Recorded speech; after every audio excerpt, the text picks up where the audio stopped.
Welcome to the Mr. R Show, presented by the MRR Institute.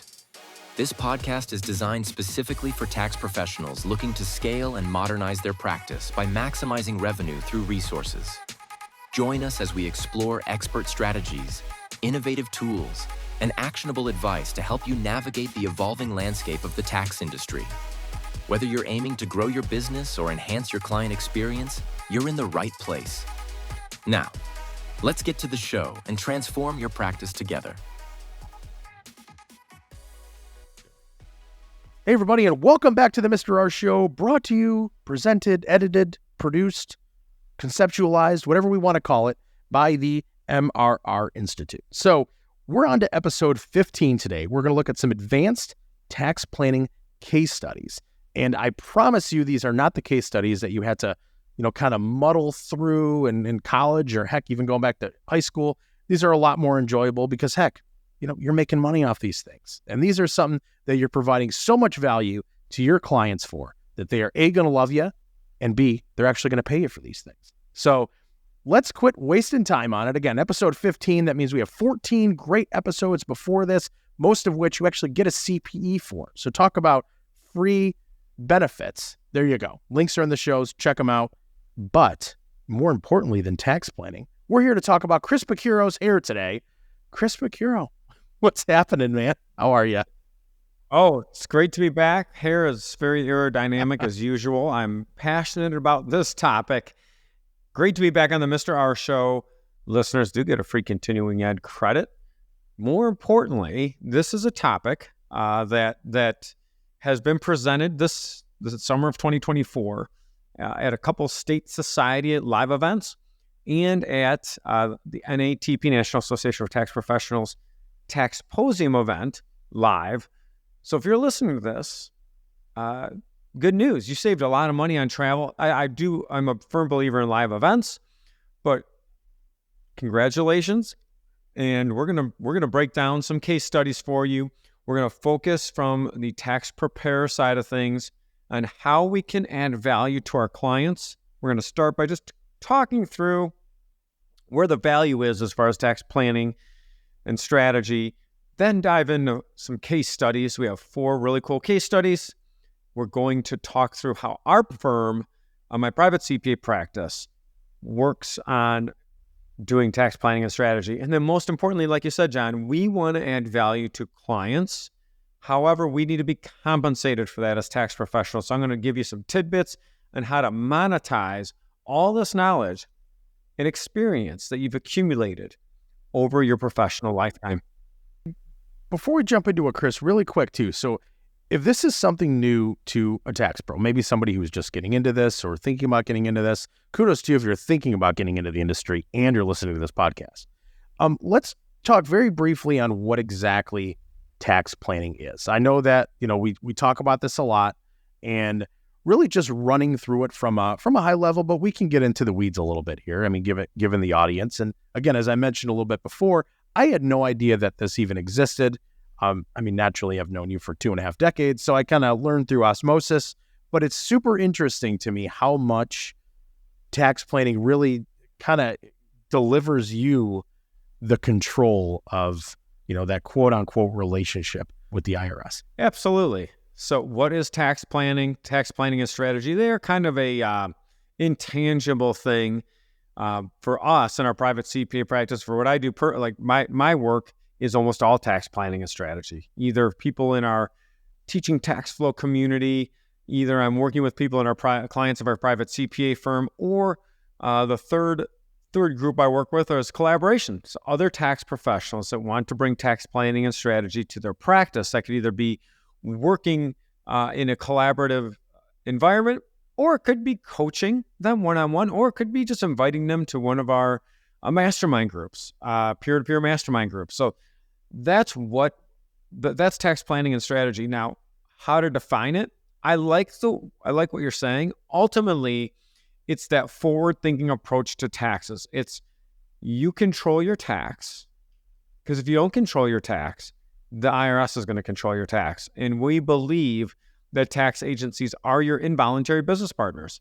So that could be the IRS, that could be a state, that could be a local, taxing agency.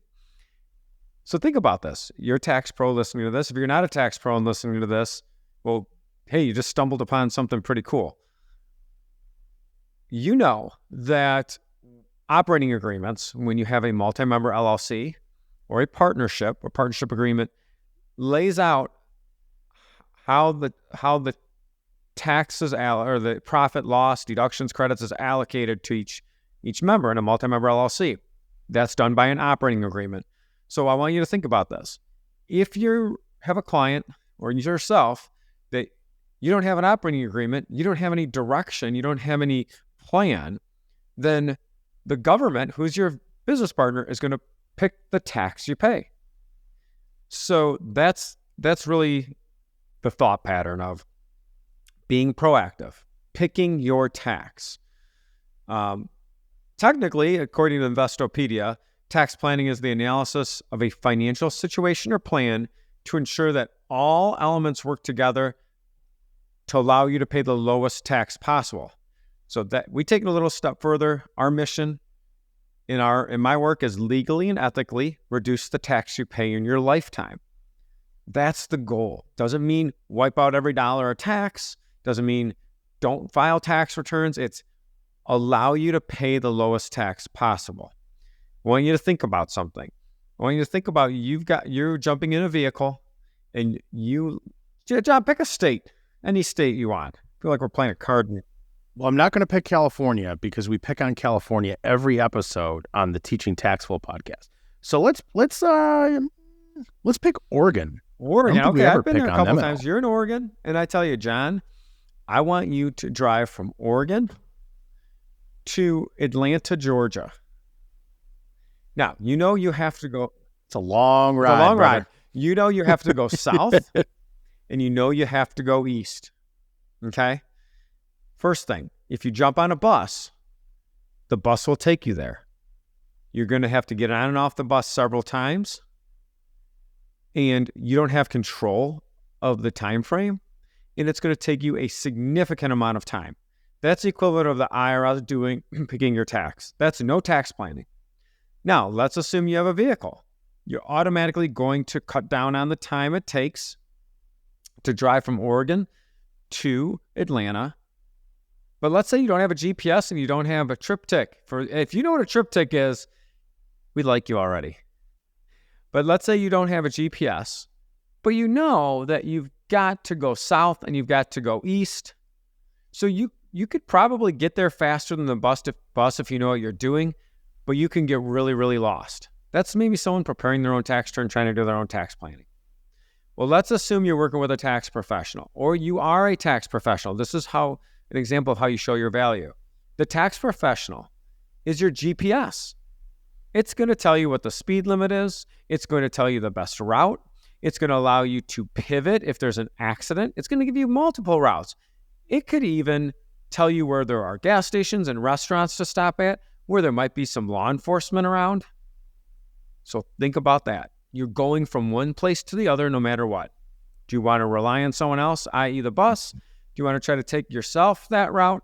Or do you want to work with your GPS? And the GPS is super valuable. Think about all the gas money you could save. Think about how instead of rolling up to a hotel and just saying, do you have a room? Going hotel to hotel before the internet, before, like our parents used to do, right? They'd have their little AAA book out, trying to figure it out. So you are the GPS for your clients, and there's a ton of value in it. And the more complicated the trip, the more complicated their situation, the better value you can show. And I think with that, Chris, too, there's so much power in that, right? Like it's almost, I think there's so many analogies we can almost, compare to that, right? So again, me not being a tax pro, I'm on the consumer end or client end, if we will, of the relationship. Obviously I like you and hang out with you and work with you too. So our relationship's a little different than most people in their tax professional. But you're right. Like think of it as like, a lot of stores try to become, the one-stop shop. Like there's a reason why gas stations sell milk and not just gas, right? Because by them selling milk is a value to somebody going to them versus somewhere else. Like there's a million different things we can think of. And, I always think about it too. The first time I heard tax planning, I'm like, okay, wow. So it seems a little bit complicated. Seems like it's only for somebody who makes $5 million a year, which is not the case. We're going to obviously get into that. But then also too, it's like, holy crap, for lack of better terms, like there's so much power in that. And by you, the tax pro, presenting that to a client, you become basically invaluable to them in that relationship when it comes to taxes, because obviously most people work pretty hard for $1. So if you're telling somebody, said, hey, we can save it, not just now, but in the future, and kind of get the alarming, moment, right, when you get a bill, air quotes, bill from the IRS, what it's going to be beforehand, and you're lowering it. It's like going into a store with a bunch of coupons. Mm-hmm. Like, what you're going to save when you go to the register. So, or versus coupons. Think about those coupons now, John. Now you just put your phone number into the machine, and it automatically deducts. I mean, there are some places that do coupons, but gives you the rewards price. So, in a nutshell, John, reactive, compliance-focused, annual filing of past activities, that's tax preparation. Proactive, strategic management of finances to optimize tax outcomes year-round, tax planning. In my practice, we believe tax planning or your tax return is a verb, not a noun. From a practitioner standpoint, the average per client revenue for tax preparation, this is according to several sources, Fidelity, Intuit Accountant, CPA Practice Advisor, Accounting Today, et cetera, $400 per client, average for tax preparation.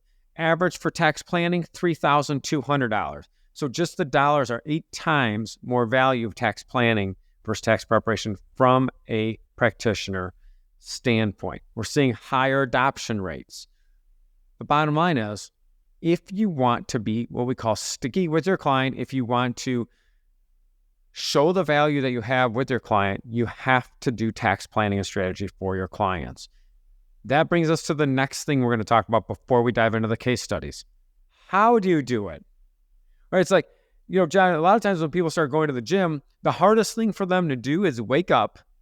I've even heard stories of people putting on their gym clothes before they even go to bed, so they're already in their gym clothes when they wake up, if you're not in the habit of going to the gym or exercising. But wake up, put your athletic clothes on, get in the car, go to the gym. Let's say you're trying to go to the gym. That's the hardest part. Then the next step is like, oh crap, I'm at the gym. Now what do I do? So we're going to dive into that next. Awesome. And again, I look forward to it because this holds so much power. And I think obviously, and you could speak to this more than I do, and we're going to talk about monetizing it here as we wrap up. But, as we get towards that, we have a little ways to go and down our path until we get to that point. But again, there's so much power in it, but yet it's not something that, you're going to bill a client $250 or for 1 hour of work. Like, there's a lot that goes into it, but also the output is alarming in a great way, so I look forward to going through these.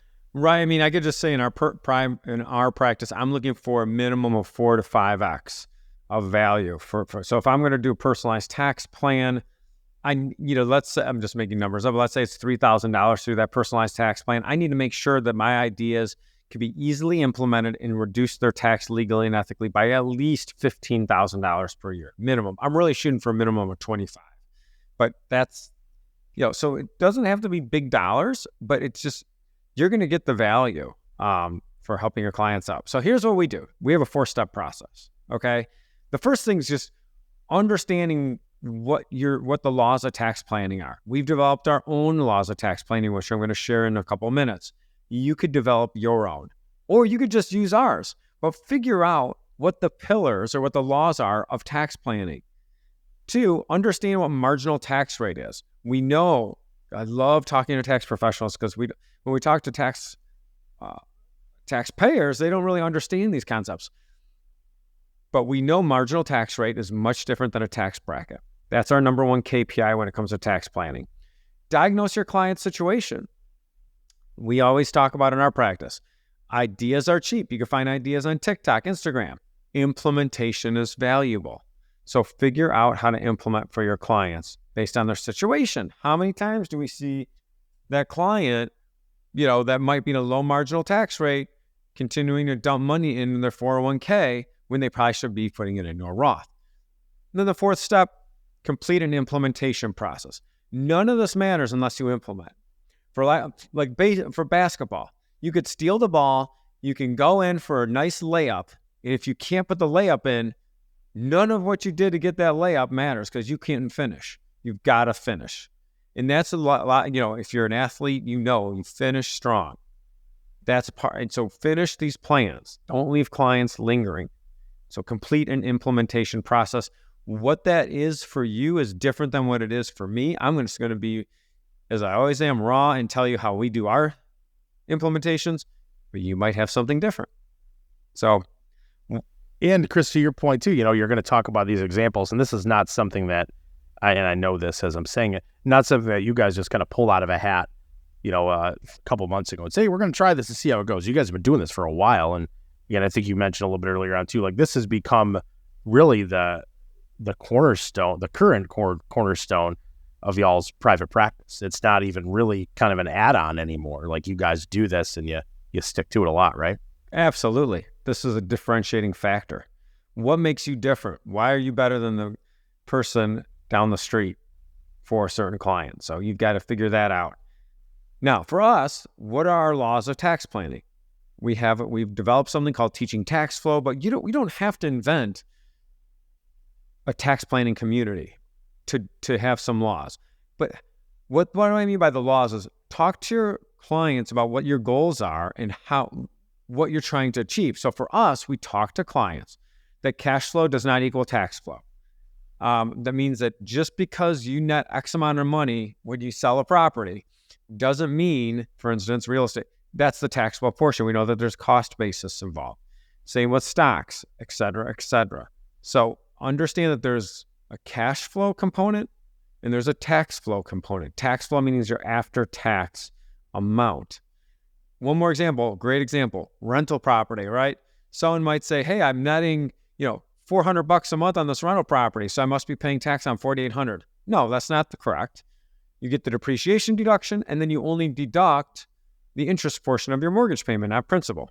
So that's one. Number two, tax agencies are your involuntary business partner. I think I already mentioned that. Number three, which I already mentioned, your tax return is a verb, not a noun. So those are our three laws of tax planning. The second step, understand a client's marginal tax rate. You should be using software, in my opinion, to help figure this out. Ultimately, the margin, as you know, if you're listening to this, your marginal tax rate is the amount you pay in tax for each additional dollar of income you have to report on your return, and it's the amount you keep in your pocket for each additional dollar of tax deduction. So your marginal tax rate, if you're thinking about an operating agreement, that's the percentage that you're paying your business partners of your taxable income. You have to pick that. The marginal tax rate should tell you what strategies to implement. Third step, diagnose your client situation. We use color-coded diagnoses in our private tax practice. I'm happy to share that with anyone listening today, as long as you reach out to us, because last time I checked, we don't all have ESP. This might be different for you. For us, it works well. Red, green, purple, gold. So red diagnosis is someone in a high marginal tax rate. In my opinion, that's 25% or higher, typically.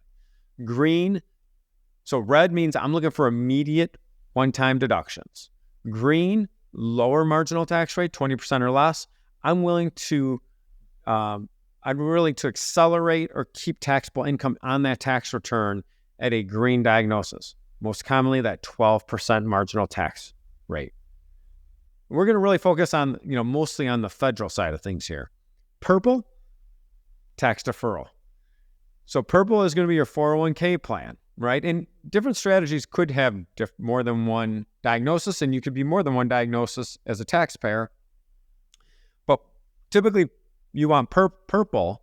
Purple is going to be your diagnosis when your current marginal tax rate is expected to be higher than your future marginal tax rate. Now, we kind of expect tax rates are going to go up in the future, but you might have someone that, is in their peak earning years and they're going to retire in like 5 to 7 years, and they're willing to kind of kick the can down the road on taxable income for those assets. And then gold. I believe everyone is gold diagnosis. Gold means tax-free income and growth.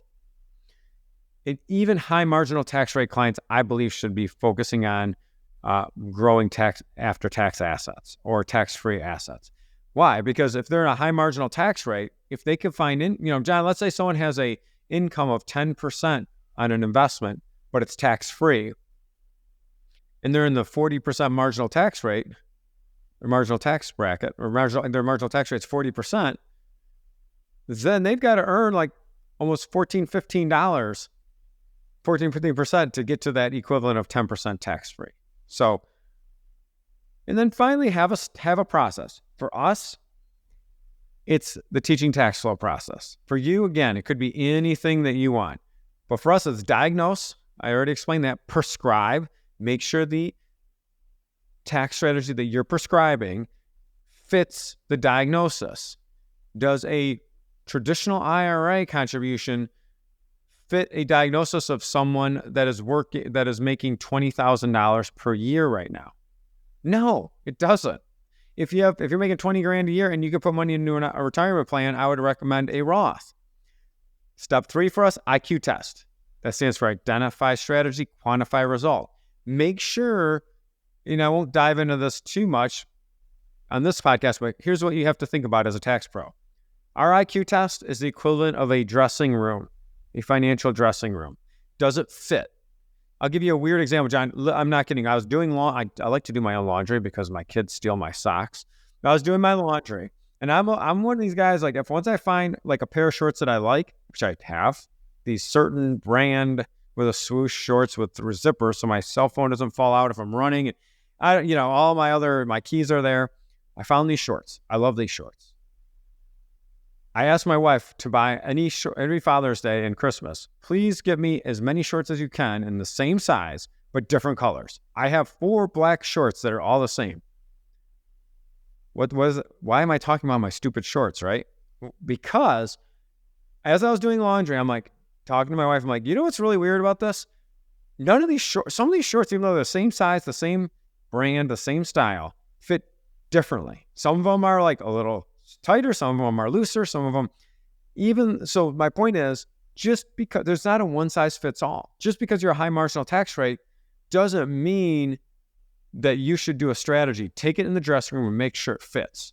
And then fourth, and most importantly, implement. Implementation is extremely important. That's where the value is.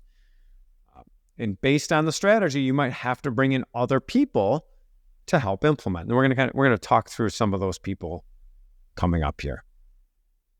So now that we've walked through the 4 steps of how we do tax planning in my practice, again, your 4 steps might look differently. I want to talk through how to monetize this before we jump into the case studies to wrap things up in the second half of the show. You've got a variety of options. Our practice is a subscription-based model. So any type of personalized tax planning is already underwritten in part of the monthly membership fee that they pay, but you can certainly charge some type of transactional fee for a tax projection or strategy. But there's also on the transactional side, meaning the actual tax projection and strategy, you've got a variety of ways you can monetize that. There are multiple ways to monetize the implementation as well. The implementation, as I said before, is really, really where the value's at. So that's where I feel like there's a ton of opportunity for tax professionals. So you could either, one, I'll give you an example. If a client implements a tax strategy that's advanced or causes their tax preparation needs to increase, then you could obviously monetize that by increasing the fee you charge them. Example, really basic example. Capital loss harvesting. Maybe they sold some stocks, mutual funds, bonds. Now you have a longer Schedule D, you have more reporting. That might be something you might charge that client for. You might get a strategic revenue partner referral fee. So if you work closely with implementation partners, they might pay you a referral fee based on what you bring up to the client or potentially recommend. Now, obviously, we know that has to be communicated with clients. This isn't the ethics show. If you are sharing and receiving referral fees, you have certain disclosures to keep up with. Finally, many accountants, tax pros have moved over to getting licensed as a financial advisor, and wear dual hats. So you could also potentially earn financial advisory commissions or help a partner, or you can even manage it on your own, assets under management. So those are the ways you can, and the implementation side, increase tax prep fee, strategic revenue partner fee, or potentially financial advisory revenue on top of the more transactional side of things of, hey, come on in, let's do a personalized tax plan, let's do a tax strategy session, et cetera, et cetera. So, hey, Chris, before we jump into something else too, I do want to bring back up the really good point, right? Like, so now we're talking about the monetization of this a little bit.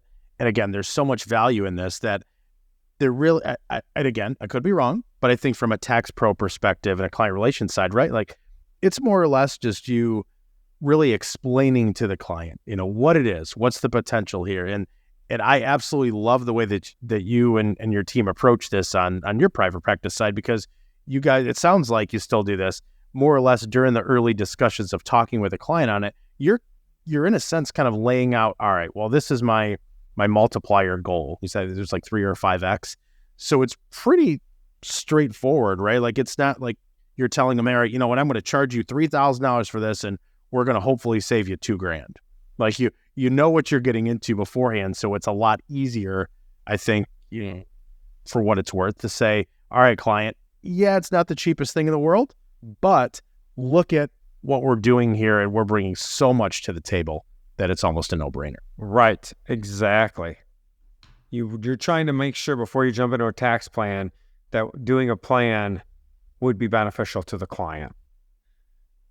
So let's talk about case studies. All right, first one. You got Joe and Jill Youngster, very young, I know, couple. They're in the 12% marginal tax rate. Joe is a tax nerd. He makes $55,000 per year on a W-2. Jill's a teacher making $50,000. They're in their mid-20s.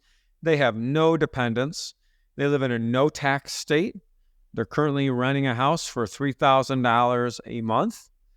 They don't have any employer-sponsored retirement plans.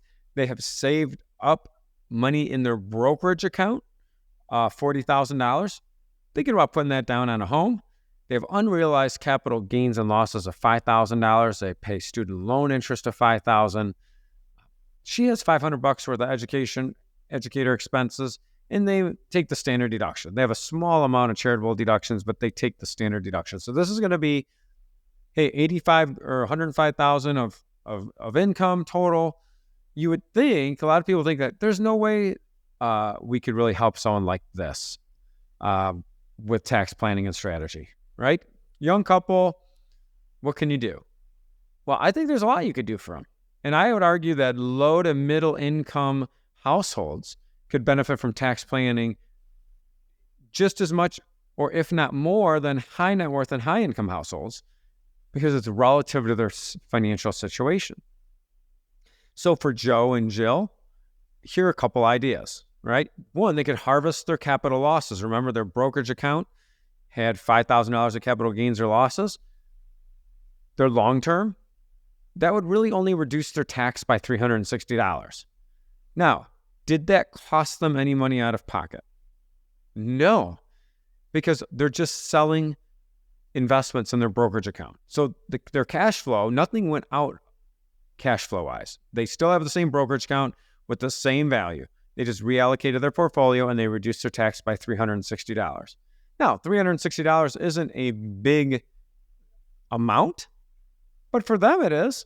That's a decent reduction of tax. What if they recognize $5,000 worth of capital gain? Because they know down the road they might have that capital gain as income, and they're young, so their income is probably going to go up. Based on their fact pattern, they would actually pay no tax on recognizing $5,000 worth of capital gain, right? Because they're in the zero, because due to their marginal tax rate, they're paying 0% capital gains tax. And this is remember, there's only on the federal side. They live in a no tax state. We thought, okay, what if they put $10,000 into a traditional IRA? Remember I talked about diagnose, prescribe? Well, that 10 grand that goes into an traditional IRA, it would reduce their tax by $1,200. To me, that doesn't move the needle a lot, right? That's a misdiagnosis. That's a traditional IRA is for a red diagnosis, and they're a green diagnosis, meaning they're a lower marginal tax rate. So I would argue with that now, and hopefully I'm not arguing with these poor people. Sometimes you need to argue with them, though, to talk some sense into them. Right. I'd say, why don't you toss the money into a Roth? So they put the money into a Roth. They don't get a tax deduction today. But John, if that money was in a Roth at an 8% annual return for 36 years, meaning it doubles 4 times, which is completely plausible based on their age when they retire, that $10,000 would be worth $160,000. Tax-free. Then finally purchase a primary residence. Let's assume that the residence, the budget for the residence is $300,000, and they're putting 10% down. We know that there's a lot of, maybe he's a veteran. You can get into a primary for 10% down. That's $30,000 out of their pocket. Does it help them on their tax return? Actually, it doesn't, because their mortgage interest property taxes, they're not going to create a situation where they exceed the standard deduction. However, there are other tax benefits down the road to owning a primary residence. They could rent it out for up to 14 days a year tax-free under the Augusta rule. They can hold it for 2 years or more as a primary and sell it and take advantage of the Section 121 exclusion. But my point is, when you're looking at this young couple, an uneducated tax planner would say, go buy a house. That helps you on your taxes. Actually, it doesn't at all. The other things would help them more down the road. And we're going to talk, when we're done with all of our case studies, we'll touch on all the monetization opportunities with each strategy. But so that's going to be our first case study of the youngster fan, Joe and Jill Youngster. But again, a lot of opportunities no matter what. Now, probably my favorite couple, if you can imagine, John, are Joe and Jill Pickleball. Joe and Jill Pickleball. I knew it was coming, and I knew you'd find a way to sneak in pickleball. I know you had. Of course, you would do it this way. Just like the youngsters, 12% marginal tax rate. Let's remember, people, your marginal tax rate has nothing to do with your amount of assets that you have. Your marginal tax rate's based on the taxable income you have this year. So we have Joe and Jill Pickleball with the exact same marginal tax rate with a ton more assets. They both recently retired. They're in their early 60s, so they don't have to take money out of their IRA. They don't have any dependents anymore. They have 2 grandkids they love and adore. They want to help out with college. They live in a no-tax state. Actually, these people are like my neighbors. I just changed their names. Being here in Tennessee, they have dividend and interest, qualified dividend income of $8,000 a year. He gets a pension of $75,000 a year. They have $1 million in their brokerage account with capital gains and losses of $75,000. They're not drawing Social Security yet, but they will in 5 years. He's got an IRA with $1.5 million, but no Roth IRAs. Ooh, what's that mean, guys? You know what that means is that he's going to have to take required minimum distributions out of his IRA. And if in 10 years, that's going to be about $130,000 a year in RMDs, assuming the IRA doubles in 10 years. So, and they own a large home with a fair market value of $1.5 million. They paid 1.1 and they don't have a mortgage, and they take the standard deduction. So right now they're in a super low marginal tax bracket or a marginal tax rate. That's a gold diagnosis. What are we thinking for them? Well, I'm thinking I see a train coming down the tracks far away with that required minimum distribution. And I want to start getting money out of that IRA at a low marginal tax rate. So first thing they could do, and we say, don't let the tax tail wag the dog, but they could sell their house and downsize. They don't have a mortgage on it. They have less than a $500,000 gain, and they could walk away with a $1.5 million of cash in their pocket and pay 0 tax. They could harvest $3,000 worth of capital losses. That not a big needle mover, just like the youngsters. $360 tax benefit. This is the one I like. They're a green diagnosis, not red. Accelerate income. They can recognize $30,000 of capital gains and pay a whopping $158 worth of tax. Now, let's talk about that IRA, that train down the tracks. Let's start looking at getting money out of the IRA, but they're very comfortable financially. They don't need the money. So let's convert that to Roths. So we ran the numbers on this case and said, what if they convert $25,000, $50,000, $100,000? So Roth conversion, they're taking money out of their traditional IRA. They're converting it to a Roth IRA. They're going to let it sit there for at least 5 years, and then it's going to grow tax-free, and they're going to lock in the tax on that conversion this year while they're out playing pickleball. So the $25,000 conversion is going to cost them a whopping $3,000 of tax. $50,000 is about $8,500, and $100,000 is about $19,500. So that the nice thing is getting that money out of the IRA reduces their future required minimum distributions, which we believe are going to be taxed at a higher rate and trigger 85% of their Social Security to be taxed. The way the law is written now, we know Social Security is underfunded, and I would not be shocked if that percentage goes up. Finally, for these good folks, they like their grandkids. They want to help them with education. What if they put $100,000 into the college funds for the grandkids? 529 plans. 529 assets have a lot more flexibility now. They could be used for private K-12 school. That $100,000 that they put into the 529, it does not provide them with a tax benefit because they're in a no-tax state. Okay, but guess what? That $100,000 is going to grow tax-free for the grandkids and could double 2 times if it gains 8%, could double 2 times by the time they're 18, which would be $400,000. Now, we know there are some gift tax considerations when you contribute to the 529. There's a special rule that you can average that out over 5 years. That goes beyond this podcast. If you have questions, reach out to me. I'm happy to help you. But my point is with these folks, same marginal tax rate as the youngsters, completely different balance sheet, right? Completely different asset, completely different season of life, completely different diagnoses. Rather, same diagnosis, different prescriptions. And I love how you refer to that too, right? The diagnosis. So as we talked on a little bit earlier on, it's like everybody is so different, right? That there is no cookie cutter, which then goes back to what we were really talking about at the beginning with tax planning, right?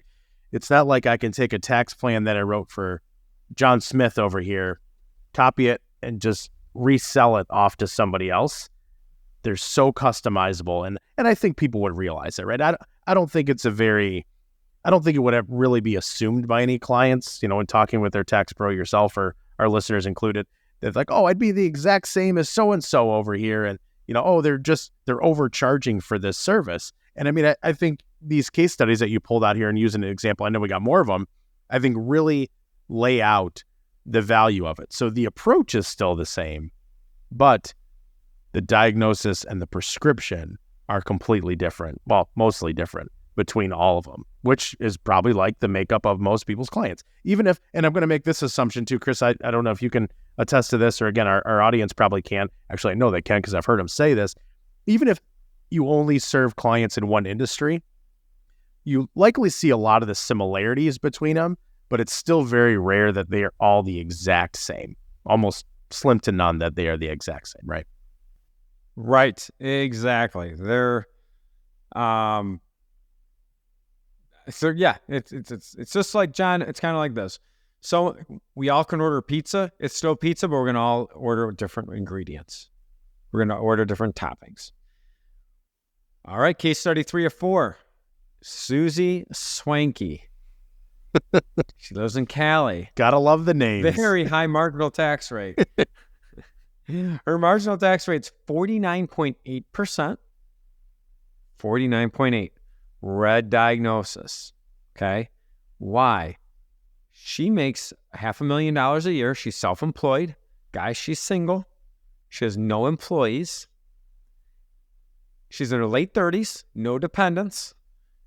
She is a pet therapist. So you bring your little dog, your little cat into her. Of course, she's in Southern California. Got to throw California under the bus. Pretty much every podcast. And she talks to your dog and she, the dog goes on the couch. She talks to the dog, and that's about it. She charges a lot of money. So she's making $500,000 a year. She works from home. I'm sitting over here She's got chuckling health because insurance. I like that you set in with, guys, she is single. She is available. Yes, she is. She's looking to mingle. So she's self-employed, works from home. Her health insurance is $1,000 a month, and she's got $5,000 a year of out-of-pocket expenses. She bought a condo down in Beverly Hills a long time ago for $1.2 million. It's now worth $2.4 million. And she's got mortgage interest and property taxes. So she itemizes her deductions. So what are we thinking for her, right? She's making $500,000 a year with no employees. Well, the first two things that come to mind would be, one, should she maybe be an S corporation? I think S corps are often overused, but for Susie, this could be a really good option. Two, maybe she doesn't want these dogs and cats foxtrotting all over her home, and she wants a more professional office condo to operate out of and maybe expand her business. So assuming that we've an S corp's in play, with that assumption, she'd be making about, her reasonable compensation would be $60,000. Her payroll taxes would be about $10,000 per year. It's going to cost her about $4,000 a year for payroll processing, additional tax prep, Section 105 paperwork, PTET, pass-through entity tax election, which would help her because she's now going to be able to deduct 9.3%, the 9.3% California tax. Remember, SALT tax deduction, max is at $10,000. So now she could deduct that. So should she be an S corp and basically give herself all these employee benefits to shift these personal expenses like medical deduction, medical expenses, and the California state tax? Bottom line is we're making things that are personal deductions now business deductions. That's the way you want to think about it. And then if she bought an office condo, she could buy it for $950,000. She could utilize 80% bonus depreciation. Let's say there's a 2023 tax return, and she could do a cost segregation study on it. If you are wondering what a cost segregation study is, that's okay. A lot of people are. Check out our podcast episode. We had an amazing guest on cost segregation studies. So what's the low-hanging fruit for Susie? One, put money into a SEP IRA. If she does nothing, that's $66,000 is her max. She definitely has the money. She could put it in the SEP. She's a red diagnosis, so tax deferral makes sense. She wants to take it off her tax return. That would reduce her tax by about $30,500. Two, I said she worked out of the home. Just claim the home office deduction. It's legit. $6,400 tax reduction. Doesn't cost her anything. Now we start getting fat and sassy. What if she purchases her office condo with a cost segregation study? With the amount she's going to have to put down, and remember, she owns an asset then, she's going to have to put 20% down plus pay for the cost segregation study. It's going to be $193,000 out of pocket. She has the cash. That would reduce her tax this year by $87,000. So, and should have an office building that she owns. The low-hanging fruit to me, the S corp election with her reasonable compensation, employee benefits, and the California PTET. Her total cost for compliance for being an S corp is $14,000. That does include, like I said, employee benefits and payroll taxes. Her net tax reduction, $65,000. Actually, $64,993. My point is, the S corp is a net $45,000 tax reduction. But it works for her. It doesn't work for everyone. But that's what we need to be thinking about. Can we monetize that? Oh, absolutely, rather easily. And then the final case study is Joe and Jill Scoops. They're another red diagnosis, 38.1% marginal tax rate because of self-employment tax. They own an ice cream shop in a non-tax state, Florida. They're in their late 40s. They have twins that actually work, 15-year-old twins that work in the business. They have $800,000 of sales per year, or of net income per year. They've got health insurance of $1,000 and out-of-pocket expenses of $15,000. They just bought a new home, so they don't have tons and tons of cash, but they have some money. Their mortgage interest is $18,000 in deductible. Property tax is $5,000, and they donate $5,000 to charity each year. Bottom line is, the low-hanging fruit on these good folks, their kids are helping in the business. Pay your bill. No, pay your children. For fair compensation, if they pay their kids, is $12,000 per year. They will not pay any payroll taxes because the kids are 15 years old. One, purchase a building. We talked about that a little bit with Susie. They're renting space right now. They have a great business. Maybe they should purchase a building. With that building, they can do the cost segregation study. Let's assume that building is about $650,000 with a 20% down payment using 80% bonus depreciation. Again, check out that cost seg study episode if you need to. Then the third big thing they could do is income shift to a related business entity. This is a very advanced tax strategy called a private reinsurance strategy, or 831B. It allows them to shift up to about 12.5% of their total income into a separate entity. This is a listed transaction for the IRS. There are administrative costs of $15,000, but they're able to take $200,000 off of their tax return. Okay, so let's look at the numbers. Again, 831B as a compliance tip, understand that this is a listed transaction as a micro-captive insurance company would be. There's some bad actors out there.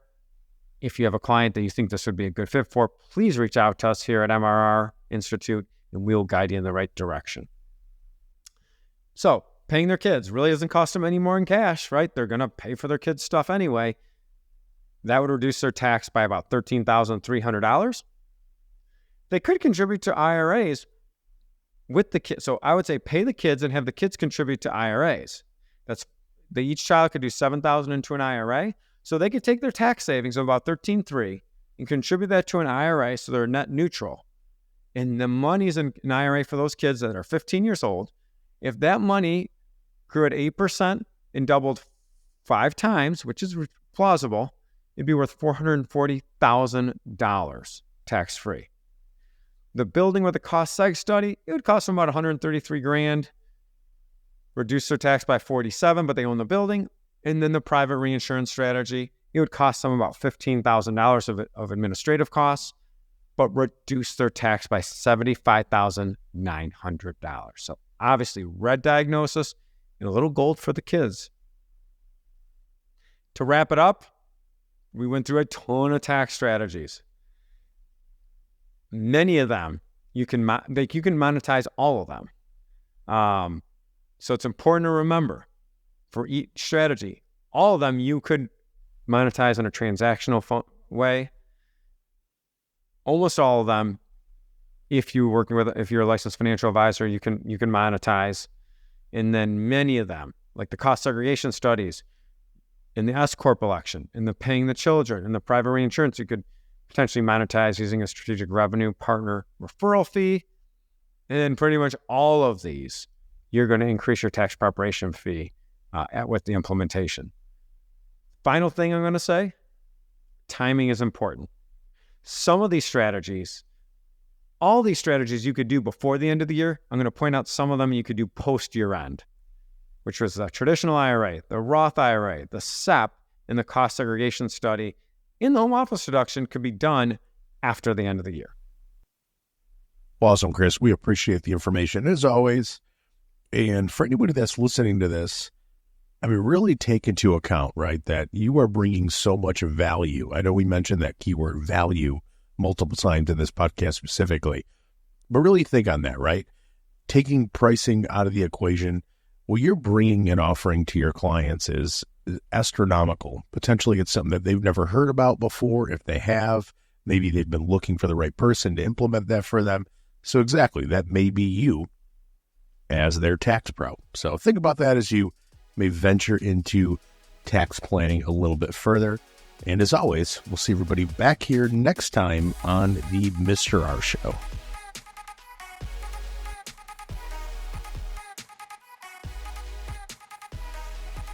The content of this podcast does not constitute an offer of securities. Offerings can only be made through an offering memorandum, and you should carefully examine the risk factors and other information contained in the memorandum.